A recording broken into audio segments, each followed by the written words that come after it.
औज़ुबिल्लाहिमिनश्शैतानिर्रजीम बिस्मिल्लाहिर्रहमानिर्रहीम।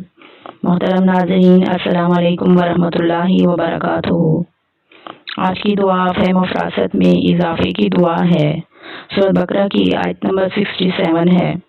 इस दुआ की फजीलत यह है कि हज़रत मूसा अलैहिस्सलाम ने इस वक्त फरमाया था जब बनी इसराइल को एक कातिल की शनाख्त के सिलसिले में गाय ज़बह करने का हुक्म सुनाया गया। बनी इसराइल में एक कत्ल हो गया और कातिल का पता नहीं चल रहा था, तो अल्लाह ताला ने हुक्म दिया कि गाय ज़बह करो और उसके गोश्त का टुकड़ा मकतूल को लगाओ, तो वो अल्लाह के हुक्म से जी उठेगा और वो अपने कातिल का नाम बता देगा। लेकिन बनी इसराइल जो शुरू से ही नाफरमानियां करते आ रहे थे, उन्होंने सवालात किए कि वो गाय कैसी हो, उसका रंग कैसा हो, हमें समझ नहीं आ रहा, हमें ठीक से बताएं, क्या आप हमसे मजाक कर रहे हैं।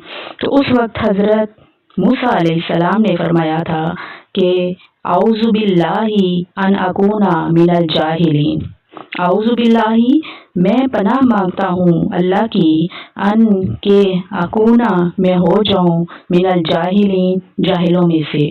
तो हज़रत मूसा अलैहिस्सलाम ने उस वक्त ये जवाब दिया उनको कि मैं अल्लाह ताला की पनाह मांगता हूँ, मैं क्यों तुमसे मजाक करूँगा, मैं क्यों तुमसे झूठ बोलूँगा। ये अल्लाह ताला का हुक्म है, इस गाय को ज़बह करो और इस गाय का टुकड़ा उस मकतूल को लगाओ ताकि वो कातिल का नाम बता सके।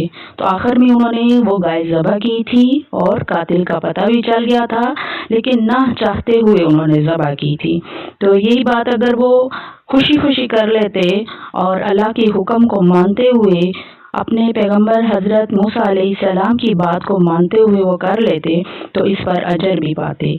तो ना चाहते हुए उन्होंने गाय ज़बह की और कातिल का भी पता चल गया। तो ये आयत मुबारका वो लोग पढ़ें और इसमें पढ़ने की कोई पाबंदी नहीं है, जब चाहें, जिस वक्त चाहें, नमाज के बाद मुकर्रर कर लें टाइम, अपनी आसानी से जिस तरह भी चाहें वो पढ़ सकते हैं। इससे शैतान उनसे दूर रहेगा और अल्लाह ताला उनके हाफ़ज़े में तरक्की और बरकत अता फरमाएगा। वमा अलैना इल्लल बलागुल मुबीन। अस्सलामु अलैकुम वरहमतुल्लाहि वबरकातुहू।